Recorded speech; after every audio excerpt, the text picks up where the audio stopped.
Si en ce 15 août 2023, les chrétiens catholiques célèbrent la montée de la Vierge Marie au ciel, ici à Mokolo, au stade de la mission catholique, les populations descendent sur le terrain pour la finale du championnat de l'unité, de la paix et de la cohésion sociale.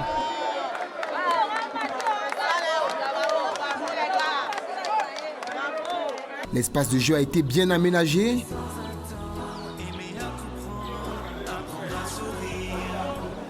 Les premiers spectateurs font leur entrée au stade afin d'occuper les meilleures places. Côté organisation, tout est prêt, il ne reste plus qu'à attendre les invités spéciaux. Chez les joueurs, c'est un moment intense de concentration puisque le challenge est énorme. 5, 6, 7, 8, 9. Qui soulèvera le trophée de la 10e édition de ce championnat? On a préparé cette finale comme on prépare toutes les autres rencontres. Dans la sérénité, l'ambiance, l'harmonie. Les résultats nous ont amenés jusqu'à cette finale. On mise tout sur nous. Nous avons confiance en nous. Nous savons que nous sommes les meilleurs et ça va se ressentir tout à l'heure sur l'aire de jeu. On a affronté beaucoup d'équipes difficiles à jouer là, mais bon, on s'est quand même qualifié. Et nous sommes venus là pour remporter ça. Si l'ascension des deux équipes finalistes s'est faite sans embâche, au terme de cette rencontre, une seule équipe sera dans les nuages. À quelques heures du coup d'envoi, le stade affiche déjà complet et pour les passionnés de football ayant fait le déplacement, on s'impatiente déjà. Je vais commencer d'abord par noter le match d'ouverture, l'ouverture du championnat. Vu que nous avons eu ici la présence du maire de Yaoundé 2 et la présence du sous-préfet. Donc c'est un signe déjà qui montre qu'ici nous faisons des choses très sérieuses. Donc la note que je dois donner ici, on ne peut pas dire 20 sur 20, mais le championnat a tout à fait réussi. Je peux attribuer la note de 17 à mon niveau sur 20. C'est un moment de joie d'abord, un moment d'amour entre nous, frères des différents quartiers. On vient s'affronter sur le terrain. Bref, c'est une belle initiative. Donc j'espère qu'on va continuer dans cette lancée-là. Alors que les équipes font leur entrée sur l'aire de jeu, les événements s'enchaînent.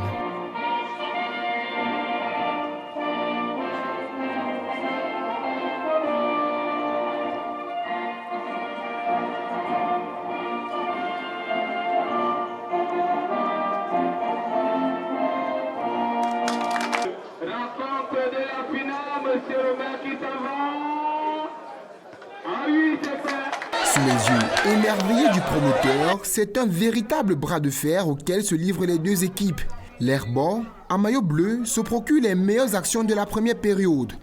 En face, l'équipe de Nkomoseng, asphyxiée par les assauts offensifs, réussit à conserver sa cage inviolée. Du retour des vestiaires, les joueurs de l'Herbo repartent sur les mêmes bases et réussissent à rompre le verrou défensif adverse. 1-0, score final, l'ascenseur émotionnel est à son comble. Venus vivre cette finale en temps réel, les autorités communales ne repartent pas déçues. Je remercie déjà le promoteur qui a mis ce championnat sur le vivre ensemble. Le public autour de ce stade démontre qu'à Yaoundé 2, le vivre ensemble n'est pas un slogan, c'est une réalité. Et j'assiste à une belle rencontre de football. Ancien du football que je suis très ravi de voir ces jeunes bien s'exprimer. Une bonne note pour le promoteur et le comité d'organisation qui se projette déjà. Le championnat de l'unité, la paix et la cohésion sociale est l'un des meilleurs championnats en ce moment dans la cité capitale. Et nous assistons là à la finale du championnat de l'unité, la paix et la cohésion sociale. Et la grande finale de la Coupe se jouera le 2 septembre 2023 ici au stade du Sanctuaire Sacré-Cœur de Jésus de Mokolo. Mon comité d'organisation et moi, à force de forger, on améliore tout le temps. C'est pourquoi vous voyez cette réussite aujourd'hui et c'est grâce à tous ceux qui m'accompagnent. L'équipe L'Herbo remporte le trophée de la Coupe de l'unité, de la paix et de la cohésion sociale. Les joueurs recevront leur distinction le 2 septembre prochain à l'occasion de la grande finale de la Coupe de l'unité, un autre événement qui en cette veille de rentrée scolaire viendra mettre fin à un trimestre passé dans les bruits.